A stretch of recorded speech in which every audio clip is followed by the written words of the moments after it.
시청자 여러분 안녕하세요. 마켓 쇼쇼쇼 진행을 맡은 이지영입니다. 자, 오늘 국내 증시는요. 8거래일 만에 또 하락세로 전환된 모습이 확인되고 있습니다. 오늘 오전장부터 지정학적 리스크가 불거지면서요. 시장의 투심이 조금은 축소된 게 확인되고 있는데요. 그래도 그동안 주도주격이었던 섹터군들에는 여전한 수급들이 남아있는 게 확인되고 있습니다. 자, 이런 일시적인 또 리스크를 우리가 어떻게 방어해야 할지 금요일 시장 역시나 고민이 많아집니다. 오늘도 저희가 다양한 시장 전략들 함께하겠습니다. 오늘 첫 번째 코너는요. 다올투자증권의 이성웅 이사님께서요. 저희와 시장을 보는 색다른 시각들 함께해 주실 예정이니까요. 여러분 많은 참여 부탁드리겠습니다. 또 저희 방송 다양한 채널 통해서 시청하실 수가 있습니다. 소통도 부탁드리도록 하겠습니다. 저희 방송 제공해드리는 정보는요. 투자 판단에 대한 조언일 뿐입니다. 가치 판단과 상승 하락을 보장하고 있진 않다는 점 다시 한번 유의 부탁드립니다. 그럼 마감 시장까지 저희와 함께 꼼꼼한 전략들 챙겨보시죠. 마켓 쇼쇼쇼 출발합니다.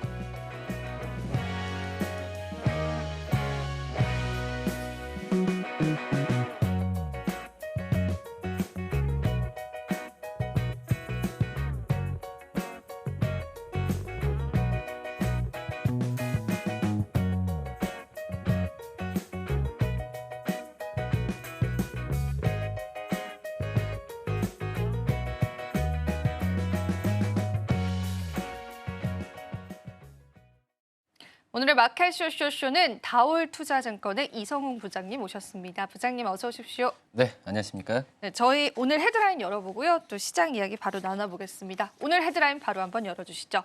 자, 오늘은 압박이 현실로 자동차주가 아직도 바닥이 남았다라는 이야기 나눠보겠습니다. 간밤에 트럼프 대통령이 자동차 관세를 더 올릴 수 있다 이런 이야기를 하더라고요. 그래서 이제 자동차주들의 좀 악재가 다시금 도래되고 있는데요. 어떻게 보시는지 이야기부터 들어보겠습니다. 일단은 좀 최근에 이제 자동차주들이 대선 끝난 이후에 주가에 대한 어떤 상승률을 좀 많이 좀 가져왔었는데 그거에 다시 한번 좀 찬물을 좀 끼얹는 좀 이슈가 좀 나왔죠. 좀 기존에 4월부터 이제 25%의 외국산 이 자동차의 관세를 좀 매기 시작했는데 더 올릴 수 있다라는 뉘앙스를 좀 많이 펼치면서 이미 지금 철강이나 좀 그 50% 관세를 매기는 품목들이 있거든요. 그런 점을 본다고 한다면 이 외국산 자동차에 대한 관세 부분을 최대 얼마까지 측정할진 모르겠지만 지금 25% 같은 경우에도 우리나라뿐만 아니라 다른 미국을 제외한 어떤 글로벌 자동차 기업들 같은 경우에도 부담을 갖고 있는 상황인데 그 이상에 대한 관세를 좀 매긴다고 한다면은 이 글로벌 자동차 기업들에 대한 이 미국에 대한 수출 부분이 좀 약간 타격을 받을 가능성이 있다라는 얘기가 지금 나와주고 있고요. 근데 우선은 트럼프 대통령 같은 경우가 이전에도 이제 이 외국산 자동차뿐만 아니라 품목의 다른 상품에 대한 이 관세에 대한 얘기가 나왔을 때 이 미국의 어떤 소비자들 또 이제 미국의 기업들 같은 경우에도 반발을 했던 상황이었지만 그런 상황을 약간 좀 위축됐던 경향은 좀 분명히 있었어요. 몇 달간은 트럼프 대통령. 하지만 지금 최근에 연방 항소법원에서 이 트럼프에 대한 관세에 대한 부분을 유효할 가능성이 있다는 의견이 좀 나와주면서 다시 한번 이제 트럼프 대통령이 이 각국을 상대로 한 어떤 이 관세에 대한 부분을 약간 더 이용할 가능성이 있다는 의견이 많이 제시가 되고 있거든요. 그렇기 때문에 미국 쪽으로의 수출에 대해서 우리나라도 좀 크지만 우리 미국 쪽에서의 수출에 대해서 흑자를 유지하고 있는 그런 국가들 같은 경우에는 전체적인 좀 다시 한번 좀 투자 심리가 좀 위축되는 경향이 좀 있지 않나라고 좀 판단되고 있습니다. 네. 사실 저희가 어제 자동차주들을 또 프로그램에서 나누면서요. 자동차주 바닥에 관해서 이야기를 나눴습니다. 근데 그때도 나왔던 얘기가 아직까지는 또 리스크에 관해서 조금 더 보수적으로 여러 가지 면들을 확인해봐야 된다라는 얘기가 나왔는데 오늘 아니나 다를까 그런 또 관세에 관한 이슈가 나온 것 같습니다. 사실 어제부터도 그렇고 며칠 동안 자동차주들이 나쁘진 않았잖아요. 네. 바닥을 잡아간다라는 느낌을 주긴 했었는데 이게 관세 리스크가 해소가 되지 않는다면 자동차주들은 다른 모멘텀으로 상승을 할 수 있는 가능성은 없는 걸까요? 그쵸. 어떻게 보면은, 뭐, 강달러에 대한 어떤 실적에 대한 좌지우지되는 부분도 좀 있었던 상황이었는데, 지금은 이 약달러 기조가 계속해서 나와주고 있는 그런 구조고, 저는 이제 자동차주들이 이 저평가, 뭐, 이 저가 매수 기회는 확실히 있다라고는 하지만, 지금 현재 그 최근 어떤 유동성을 본다고 하더라도 다시 한번 좀 외국인들이 대선 이후에 매수세가 크게 들어왔을 때도 자동차주들 대비해서 오히려 지금 IT 그리고 다른 방산 이런 기업들로 유동성이 많이 몰리고 있거든요.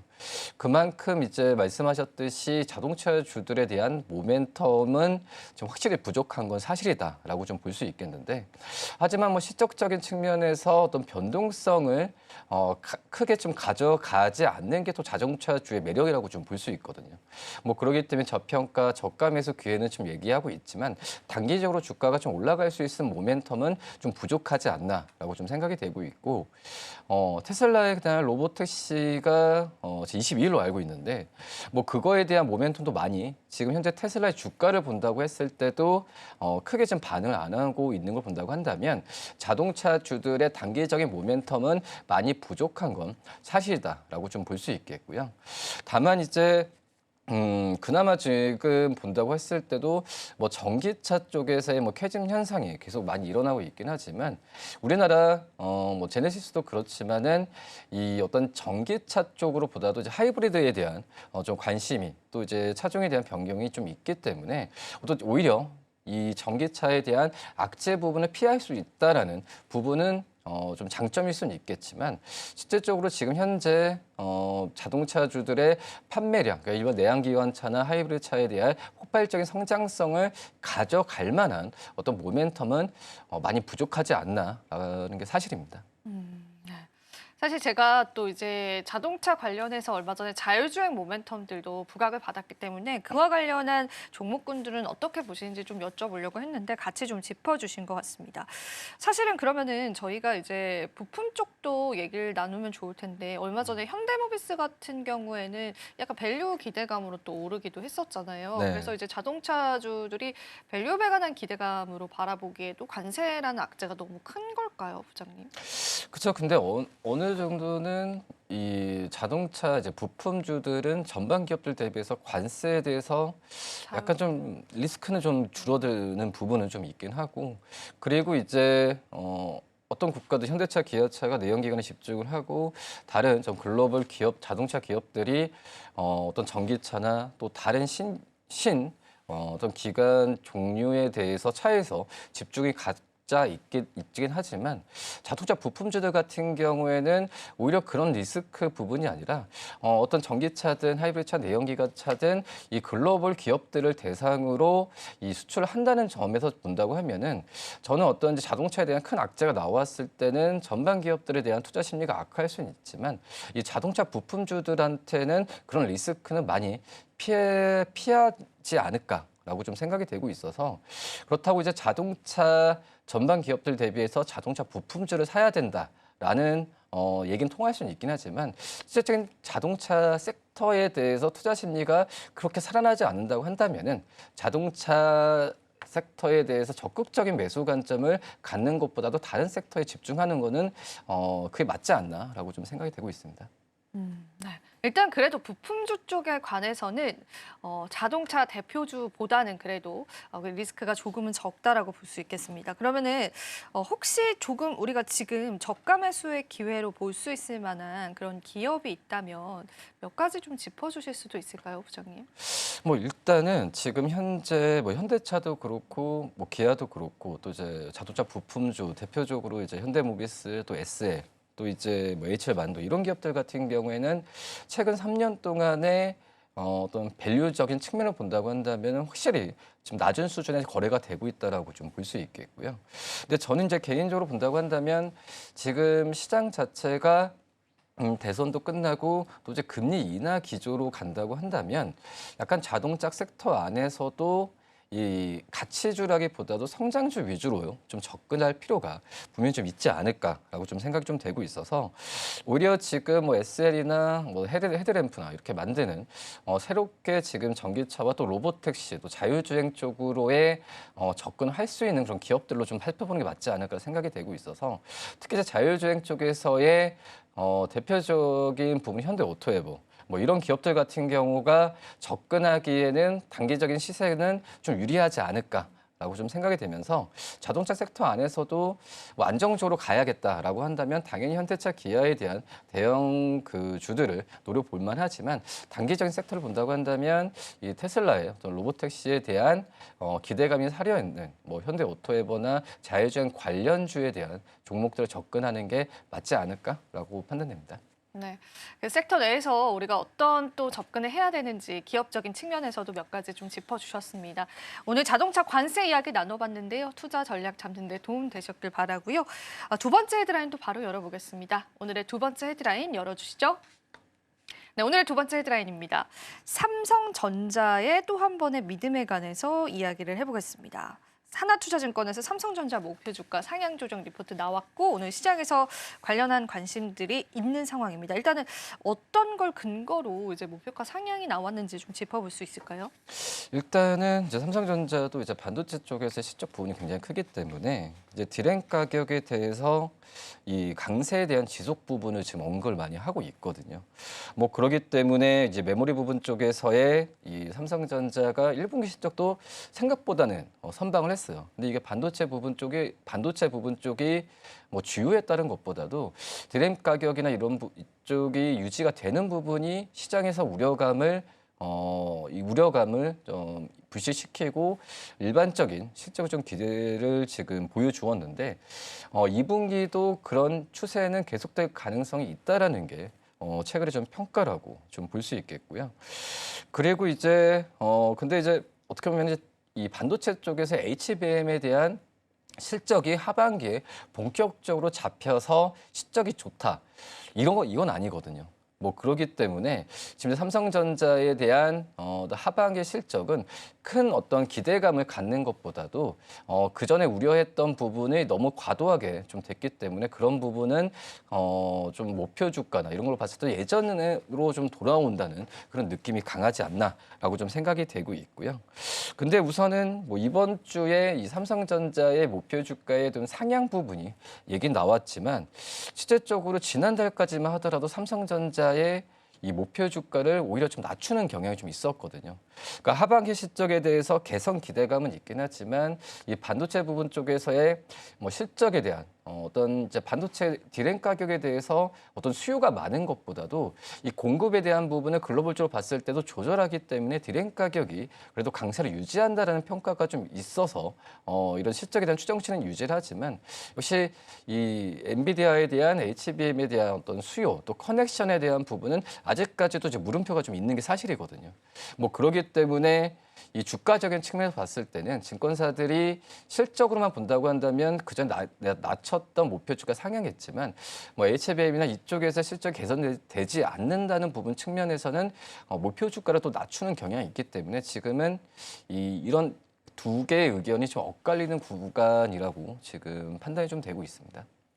오히려 지난주에는 삼성전자 쪽에 관한 증권사들의 목표 주가가 좀 하향되는 그런 분위기였다면 이번에는 좀 상향에 관한 리포트가 나왔다라는 부분에서 좀 의미 있게 가져갈 수 있겠지만 사실 오늘의 주가도 그렇고 이제 주가적인 측면에서의 아쉬움은 항상 남습니다. 얼마 전에 6만 전자를 터치했는데 그 터치됐던 6만 전자가 바로 또 무너지기도 했잖아요.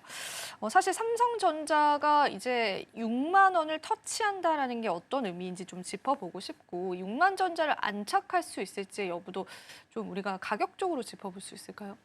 뭐 일단은 이제 6만 전자라고 하지만 증권사들 같은 경우에 실적으로 추정으로 본다고 한다면 7만 원 중반까지의 목표 주가는 계속 좀 유지를 하고 있는 상황이기 때문에 저는 이제 6만 원에 대한 터치 부분은 큰 의미는 없다라고 좀 생각이 좀 되고 있고 그리고 이제 대선 끝난 이후에 6월 달만 본다고 했을 때도 외국인들이 가장 많이 산 종목이 SK하이닉스 그다음에 삼성전자거든요.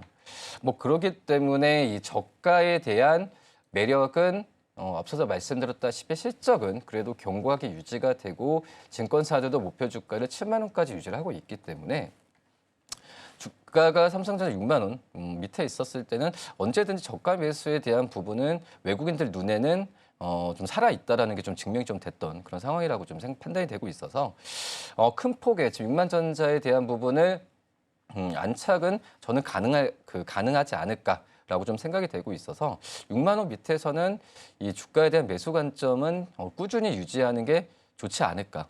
그러니까 HBM에 대한 부분을 뒤로 한다고 하더라도 과도한 실적 우려가 상반기 때 좀 반영이 됐기 때문에 6만 원 밑에서 삼성전자는 매수 관점을 접근하는 게 맞지 않나라고 판단됩니다.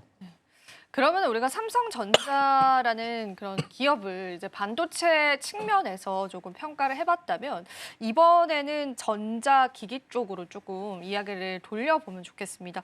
얼마 전에 뭐 철강 관세 이야기도 나오고 전자제품 관세 이야기도 이제 뉴스에서 들었는데 이게 또 LG나 삼성전자와 같은 전자제품을 판매하는 대기업들한테 좀 악재가 될 수 있다 이런 얘기도 좀 나옵니다. 삼성전자 실적에 영향을 좀 주게 될 것 같은데 어떻게 보세요, 부장님?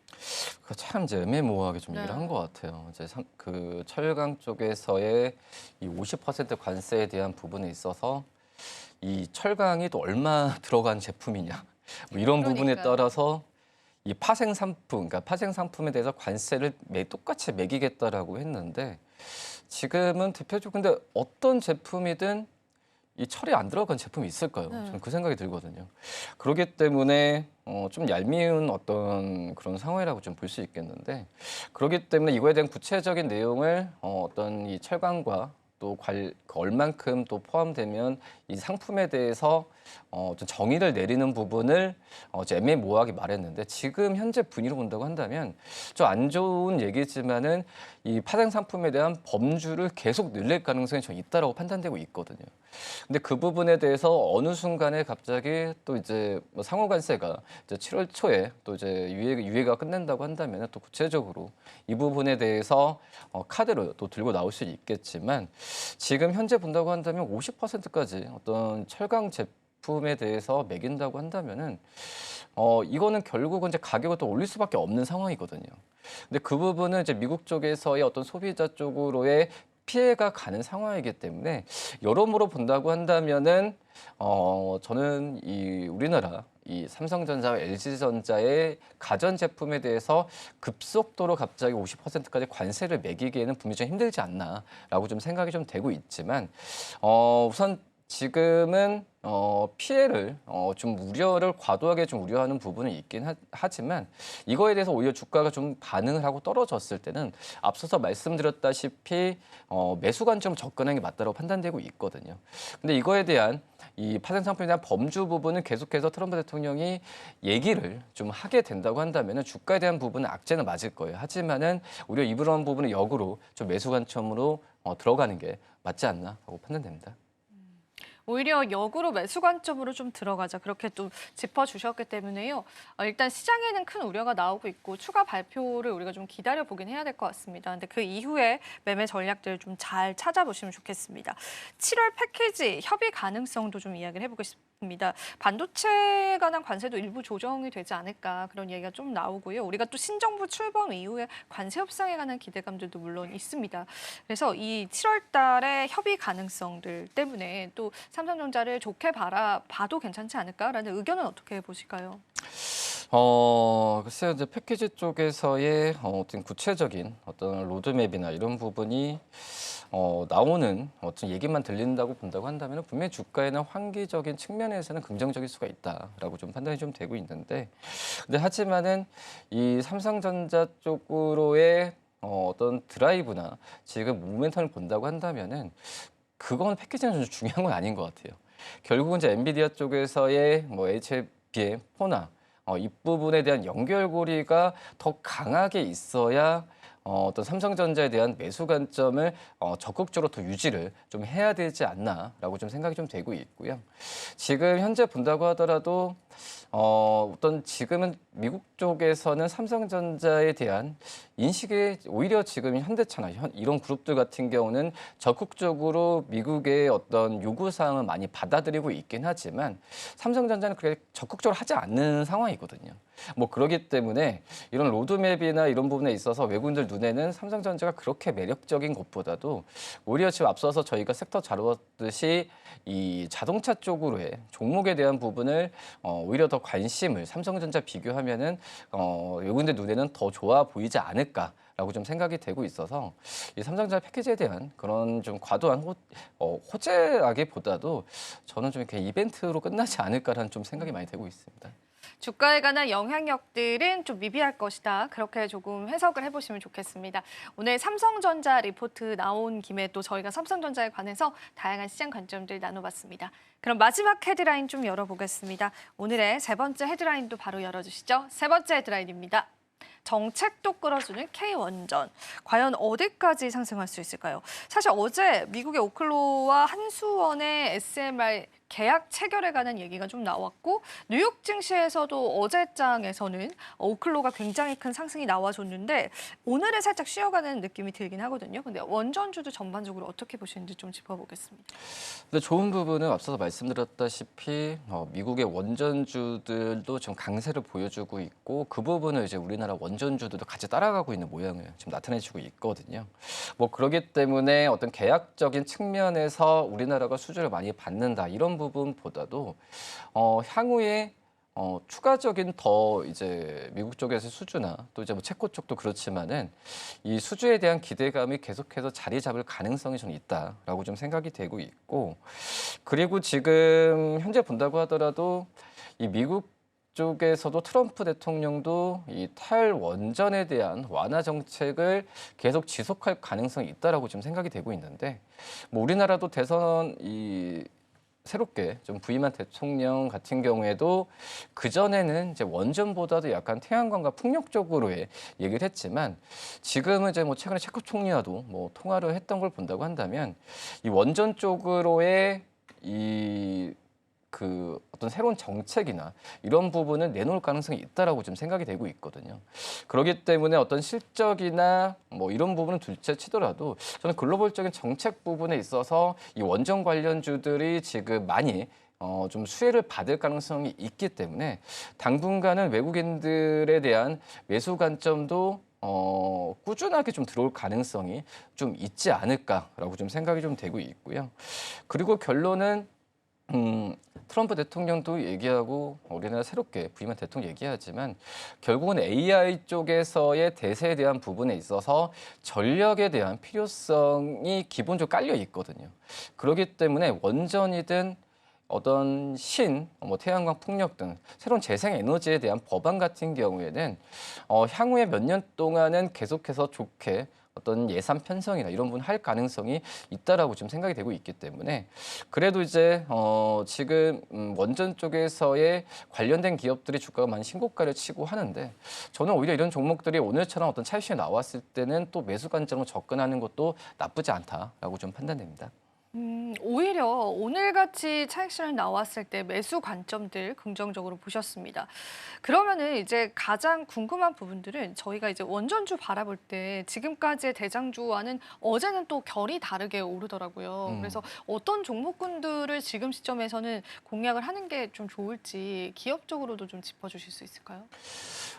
저는 이제 개인적으로 본다고 한다면 이제 원전이라는 부분이 일반적인 제조 상품이 아니잖아요. 네. 예.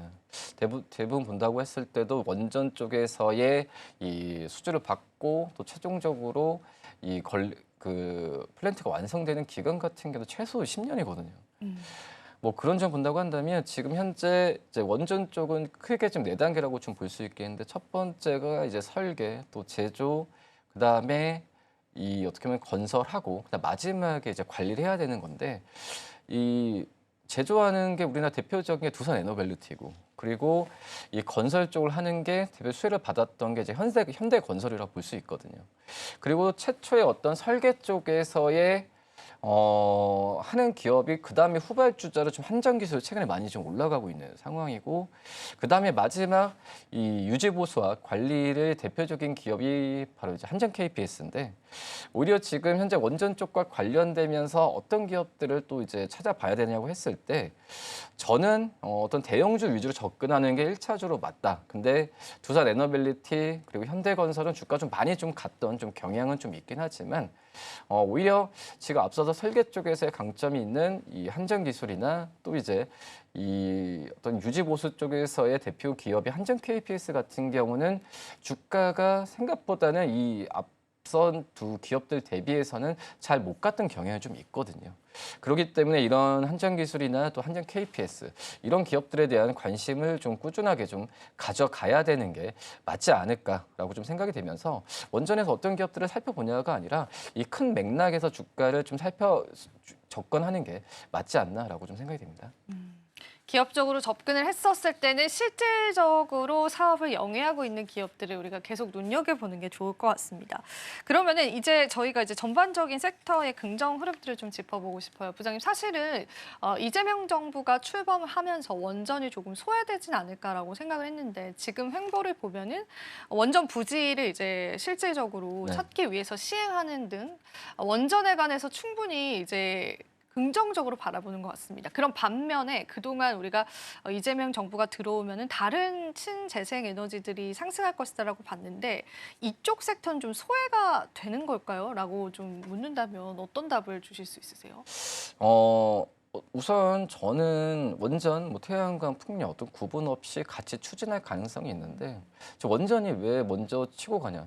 실질적으로 지금 이제 수주에 대한 이슈가 먼저 나와주고 있기 때문에 주가가 간다라고 지금 생각이 되고 있고요.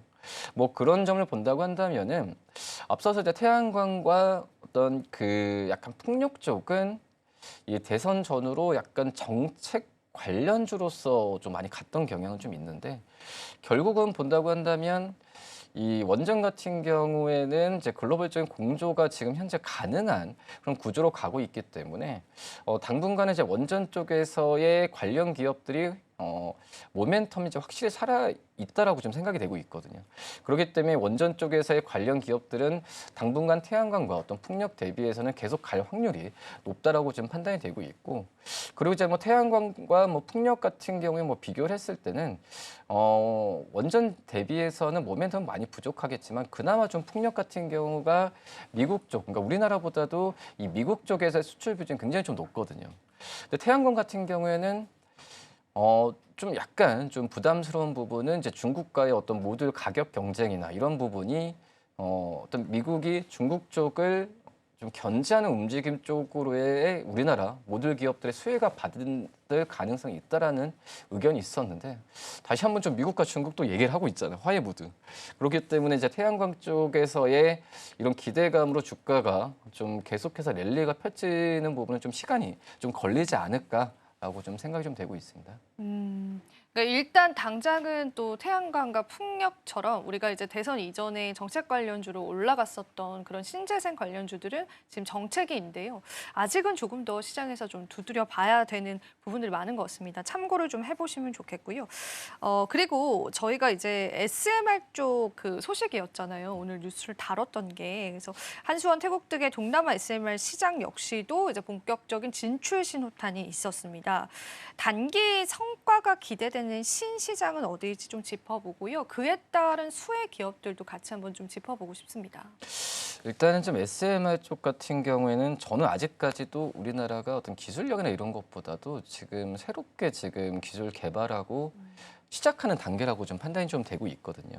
그렇기 때문에 지금 현재는 이제 미국 쪽에서 SMR 기업에 대한 부분에 있어서 협력에 대한 부분을 1차적으로 강화를 한 이후에 그 다음에 이제 다른 나라 시장 쪽으로 진출해야 된다라고 지금 생각이 좀 되고 있어서 저는 지금 현재 그 SMR 쪽에서의 이 뭐 두산 에너빌리티도 하고 있고 하지만 앞서서 말씀드렸던 이제 한정 기술이나 이런 기업들 같은 경우도 지금 SMR에 대한 부분 설계를 지금 담당을 하고 있거든요.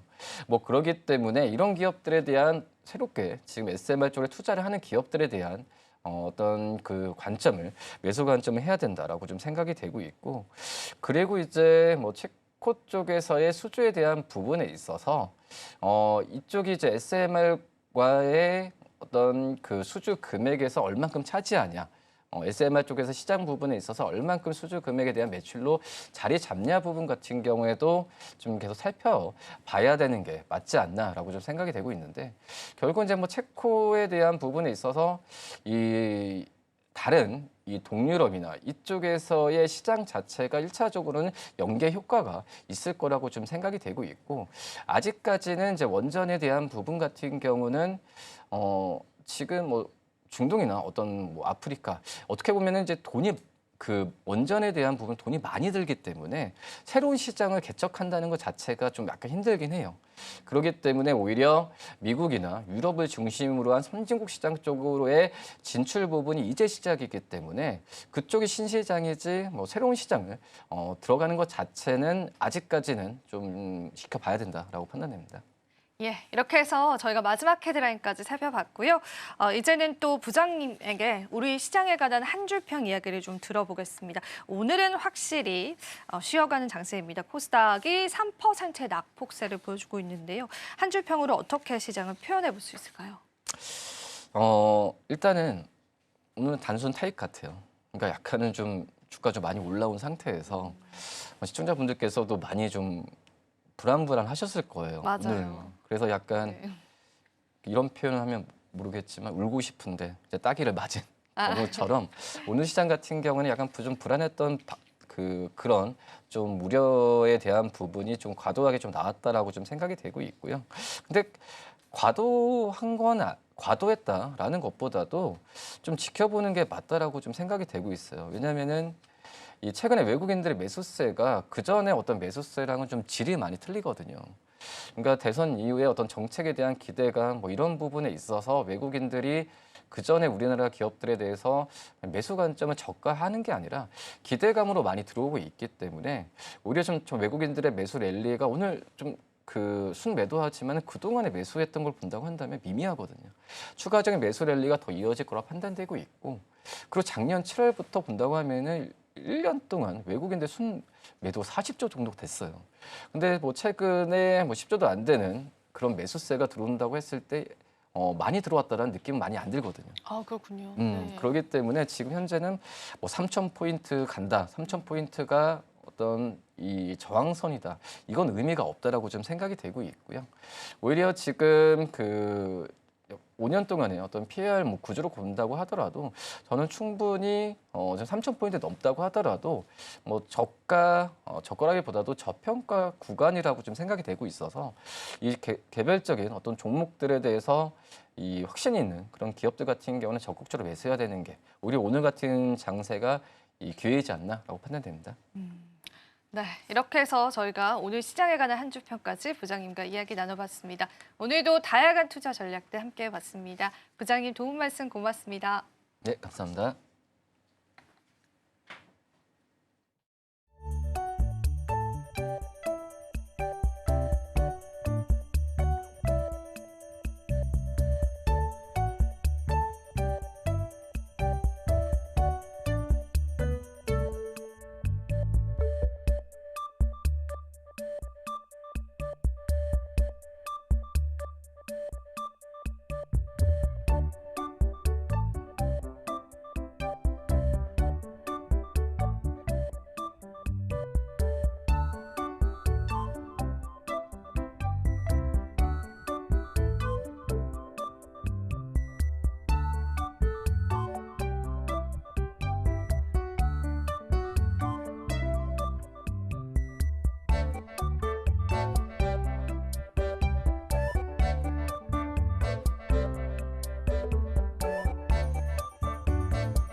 네, 지정학적 리스크와 더불어서 간밤 또 트럼프가 자동차 관세 추가로 더 늘릴 수 있겠다는 발언하면서 이 품목 관세를 더 건드리게 되면서 우리 지수 하방 압력을 더하고 있는 상황입니다.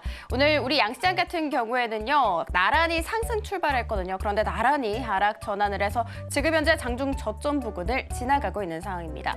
코스피 같은 경우에는 1% 넘게 밀려나면서 2,900선 내어준 모습이고요. 코스닥 같은 경우에도 3% 10% 넘게 내림세를 걸으면서 지금 760선 위태로운 상황입니다. 이 수급 같은 경우에는 외국인 우리 코스피 시장에서 8거래일 만에 매도 전환을 했지만 그래도 좀 긍정적인 부분은 생각보다 많이 물량을 출하진 않고 있습니다. 반면에 기관 같은 경우에는요, 코스피 시장에서 계속해서 매도 물량을 늘리면서 지수 하방 압력을 더해주고 있는 상황입니다. 오늘 같은 경우에는 개인만이 나홀로 우위 보이고 있습니다.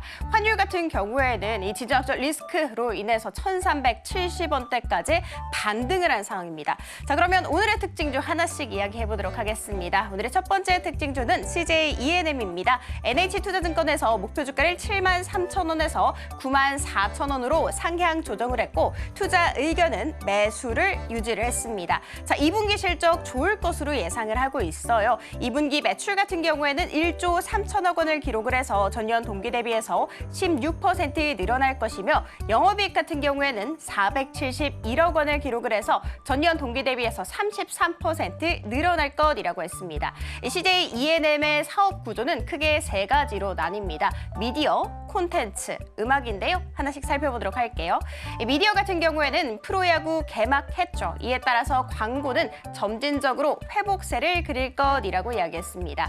콘텐츠 같은 경우에도 납품 에피소드 수 확대될 전망인데 지난 1분기에 5개였다면 2분기에는 19개로 늘어나서 그 적자폭을 많이 줄일 수 있을 것이라는 예상 나오고 있습니다. 자, 그리고 음악 같은 경우에는요, 아티스트 활동도 확대가 되고 플래그십 프로와 같은 이렇게 스우파3 같은 것들이 있겠죠. 자, 이런 쪽에서도 확대가 효과가 많이 예상될 것으로 예상되고 있습니다. 자, 그러면 다음 장 한번 들어가 보도록 하겠습니다. 한중 관계 개선 이야기 계속해서 나오고 있죠. 여기에다가 또 신정부가 K 콘텐츠 활성화 정책까지 적극적으로 밀어붙이면서 이 K 콘텐츠 쪽 많이 밀어주고 있는 상황입니다. 한중 관계 개선이 되고 한일령 해제까지 이어지게 된다면 K 콘텐츠 수출 그리고 K-팝 공연은 재개될 것으로 예상되고 있고 이 신정부의 토종 OTT 육성 기종으로 인해서 티빙 성장세는 가속화될 것이라는 분석 나오고 있습니다. 최근이었죠. 지난 10일에 공정위 측에서 티빙과 웨이브 기업 결합과 관련해서 조건부 승인을 냈습니다. 이에 따라서 이용자 수 기준으로 CJ ENM은 국내 2위 사업자로 자리매김할 수 있을 것이다 라는 분석 나오고 있고요. 오늘 주가 추이 살펴봤더니 1에서 2%대 상승세에 이어가고 있습니다. 다음으로 들어가 보도록 할게요. 넥슨 게임즈입니다. 중국 텐센트가 6년 만에 넥슨 인수를 재추진할 것이다 라는 이야기가 블룸버그 통신을 통해서 들어왔습니다. 예상되는 인수 금액은 20조 원입니다. 중국 텐센트는요, 넥슨 창업자의 유족한테 접촉을 했다라는 이야기. 자, 그렇지만 현재까지 텐센트 넥슨 지주사까지 별도로 입장을 밝히지는 않고 있는 상황입니다. 텐센트는 지난 2019년에 넥슨 인수에도 관심을 표한 바가 있었죠. 자, 그렇지만 막판 본입 차례는 참여하지 않았는데 이번에 다시 한번 재추진 움직임이 포착되고 있는 것입니다. 이렇게 텐센트는 국내 게임 시장에서 조용하게 스물스물 장악을 해오고 있더라고요. 시프트업과 크래프톤, 넷마블의 2대 주주로 그리고 카카오 게임즈의 3대 주주로 올라서 있는 현재입니다.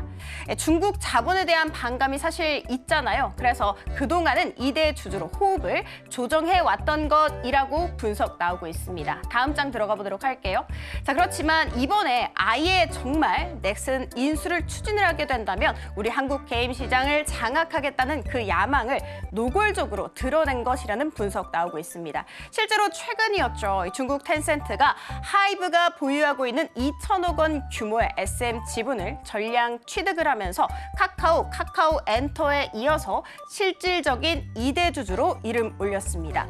기업들의 입장에서는 문턱이 높은 중국 시장을 이렇게 텐센트를 통해서 우회적으로 공략을 할 수 있기 때문에 이렇게 중국 자본이 꾸준하게 들어오는 것이 긍정적으로 해석을 하고 있습니다. 자, 그렇지만 장기적으로 봤을 때는 중국한테 주도권을 뺏길 수 있다는 부분은 좀 우려스럽습니다. 그래서 일각에서는 텐센트 지분 투자는 독이 든 성배라는 점을 간과해서는 안 된다라고 경고를 했습니다. 자, 일단 오늘 넥슨 게임즈 같은 경우에는 장중 한때 20%대 상승세까지 오름세 보이기도 했습니다. 다음으로 들어가 보도록 할게요.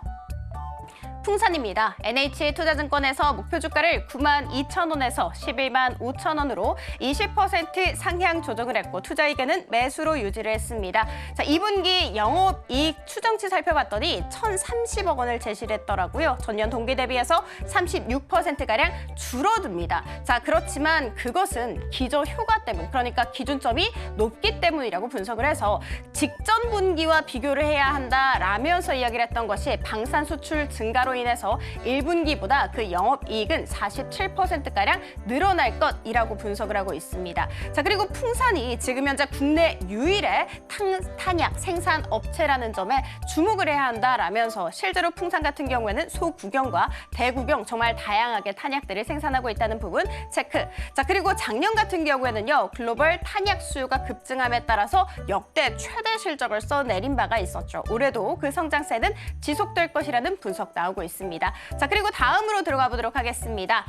주가 이야기인데요. 단기간에 급등한 것은 맞으나 여전히 다른 방산주보다는 저평가되어 있다라고 이야기했습니다. 실제로 국내 5개 방산주 주가 흐름 살펴봤더니 우하상향을 하고 있었고요. 12개월 선행 PER 같은 경우에도 약 30배 평균으로 보이고 있었습니다. 자, 반면에 풍산 같은 경우에는 여전히 9배에서 10배 수준에서 거래가 되고 있죠. 그러면서 세장에서 가장 싼 방산주에 해당한다라고 했고, 자, 오늘 주가 추이 살펴봤더니 최근 8거래일 중에서 딱 하루를 제외하고 모두 다 상승 마감을 했고 오늘 같은 경우에도 20% 안팎의 강세 보이고 있습니다. 다음으로 들어가 보도록 하겠습니다.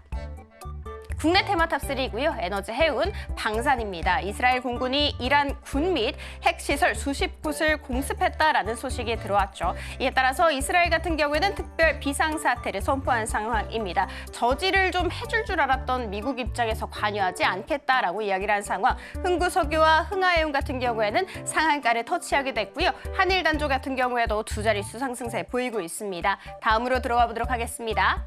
2차 전지이고요. 미국의 트럼프가 캘리포니아 주의 전기차 의무화 폐기 결의안에 서명을 했다라는 소식. 캘리포니아 주 같은 경우에는 2035년까지 전기차 의무 판매 비율을 80%로 끌어올리겠다라고 이야기를 한 바가 있었습니다.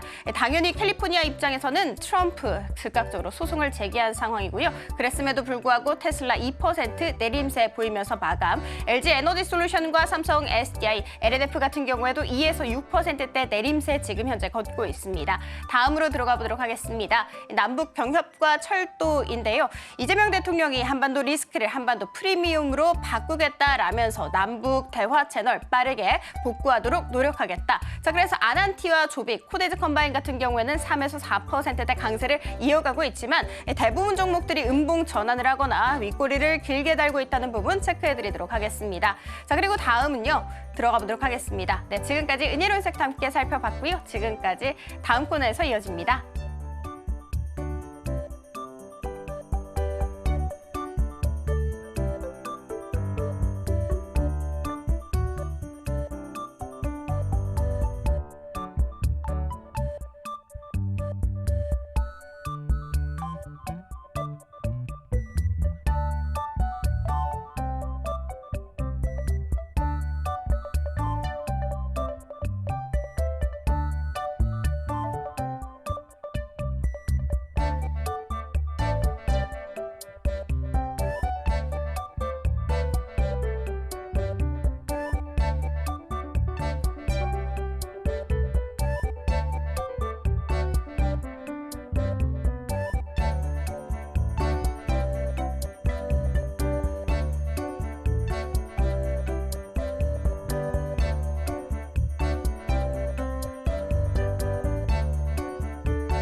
마켓 쇼쇼쇼 이지영의 넥스트 마켓으로 다시 한 번 더 인사드립니다. 금요일 시장 마감 향해서 가고 있습니다. 오늘 시장은 다소 쉬어가는 분위기가 연출됐는데요.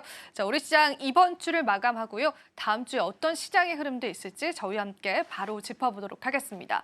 최근에 증권사에서는요. 코스피와 코스닥 지수의 쉬어감이 역시나 중요하다라고 이야기를 했습니다. 그 쉬어감부터 체크를 해볼 텐데요. 일단은 우리가 다양한 시장의 분위기들을 살펴보기 이전에 증권가의 목표가 상향 종목들 하나하나 체크를 해보도록 하겠습니다. 최근에는 증권가 쪽에 관한 목표가 상향 종목이 나왔었는데요. 그 부분에 관한 이야기들 같이 한번 좀 나눠보도록 하겠습니다.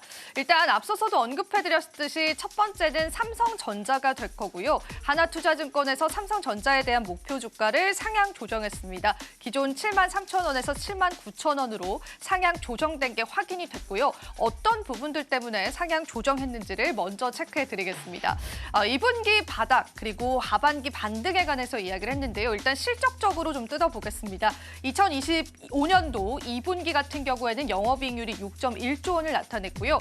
그리고 3분기 때는 10.14조 원, 그리고 4분기에는 10.7조 원을 내다본다고 했습니다. 그러니까 2분기 때의 영업이익률과 비교를 해봤을 때는 그 차이가 극명하게 난다라는 게 확인이 됐습니다. 일시적으로 우리가 바닥 구간을 실적을 지나가게 되면은 긍정적으로 시장에서 해석이 될 텐데 일단은 지금 현재 주가 자체는 좋지 않지만요. 어떤 면에서 이러한 상승을 내다보고 있는지 포인트들 좀 짚어보도록 하겠습니다. 이 디램 시장에 관한 회복이 계속될 것이다라고 보고 있는데 삼성전자는 다른 또 기업들 대비해서 디램을 생산할 수 있는 생산 능력치들을 좀 가지고 있는 기업이다 보니까요. 신한투자증권 그리고 하나투자증권에서는요. 2분기 이후에 실적에 관한 반등을 예상하고 있습니다. HBM3E에 관해서도 아직 엔비디아 쪽에 납품한 상황은 아니기 때문에 이게 시장의 리스크로 반영이 됐지만 만약에 납품을 성공하게 된다면 또 다른 모멘텀이 될 수 있다라고 내다봤습니다. 그렇기 때문에 극명하게 실적적으로의 차이점을 내보면서요. 계속되는 시장의 상승을 예상할 수 있다라고 봤고요. 목표 주가는 말씀드렸다시피 73,000원에서 79,000원으로 내다봤고 대부분의 증권사들의 삼성전자에 관한 최종 목표가들은요. 7만 원 선 밴드에서 계속 제시가 되고 있는 게 확인이 됐습니다. 오늘 시장에서는 5만 전자 구간에 머물러 있는데요. 추가 상승의 여력들 체크해 보시면서요. 오늘 이 시간에서는 증권가의 눈들을 한번 살펴보시면 좋겠습니다. 자, 그리고 두 번째는 오리온이 될 텐데요. K푸드 관련주들도 시장에서 계속되는 상승을 나타냈는데 일단 IBK 투자증권에서는 오리온 쪽에 관한 매수 의견을 제시했고요. 목표 주가를 14만 5천 원으로 제시했습니다. 사실 오리온 같은 경우에는 지금 현재 주가가 11만 원 선을 나타내고 있기 때문에 상방으로 굉장히 많이 시장에 열려 있다라고 보시면 되고요. 물론 오늘 주가의 탄력이 나오진 않았습니다. 하지만 어떤 면 때문에 증권가에서는 오리온의 목표 주가를 올렸는지를 같이 한번 살펴보겠습니다. 일단 전반적으로 시장의 큰 틀을 보겠습니다. 우리가 최근에 수출 지표를 살펴보자면요. 음식료 쪽에 관한 수출료가 굉장히 늘어갔다라는 게 확인이 됐고요. 오히려 이 반도체 쪽도 올라갔지만 자동차 쪽은 수출량이 조금 줄었거든요. 근데 최근에 K푸드 관련주들에 관한 수출량들이 급격하게 늘어갔다라는 게 확인이 되고 있는 시점이라서 이런 부분들을 봤었을 때 우리가 또 이러한 또 과자 관련주들의 역시나 소음풍을 예상할 수 있다라고 내다봤습니다. 실제로 이제 미국의 수출 비중이 45%를 달성을 했고요. 국내 대비해서 1.5배의 가격을 나타내고 있고요. 내수의 한계를 돌파했다라는 그런 키포인트들 챙겨보시고요. 제가 오늘 또 제목으로 꼬북칩 수출이 살렸다라고 지어봤는데 오리온에서 꼬북칩이라고 하는 제품이 이제 미국 내 인기가 상당하다고 하고 제품 가격이 한국 대비해서 1.5배 수치가 된다고 합니다. 그러다 보니까 시장에서 이 꼬북칩으로 인해서 오리온의 가격 상승을 예상한다라고 보시면 될 것 같습니다. 자, 그렇다면은 저희가 다시금 일정적으로 한번 살펴보겠습니다. 다음 주에 어떤 일정들이 있는지 같이 한번 살펴볼 텐데요. 다음 주 같은 경우에는 우리가 시장 일정들 살펴보자면요. 정책적인 일정이 있습니다. 15일부터 17일 동안 G7에 관한 정상회의가 있기 때문에 이재명 대통령의 첫 외교정책 회의가 있는 날이기도 하고요. 그리고 통화정책도 있습니다. 17일 일본의 BOJ와 19일 FOMC 회의까지 있기 때문에 금리에 관한 매크로 변수도 살펴보시면 좋겠고요. 최근 들어서 이제 코리아 디스카운트가 해소되고 있는 국면이기 때문에 그 부분까지도 여러분들 체크해 보시면 좋으실 것 같습니다. 자, 오늘의 넥스트마켓 다음 주 주요 일정들까지도 여러분들 같이 한번 살펴보셨습니다. 오늘도 시장에서 좀 도움이 되셨을 시간이길 바라고요. 또 저희 방송 제공해드리는 정보는 투자 판단에 대한 조언일 뿐입니다. 가치 판단과 상승 하락을 보장하고 있진 않다라는 점 다시 한번 유의 부탁드리겠습니다. 저희는 2부에서요. 5장 전략 이어갈게요. 오늘도 시청해주신 여러분 고맙습니다.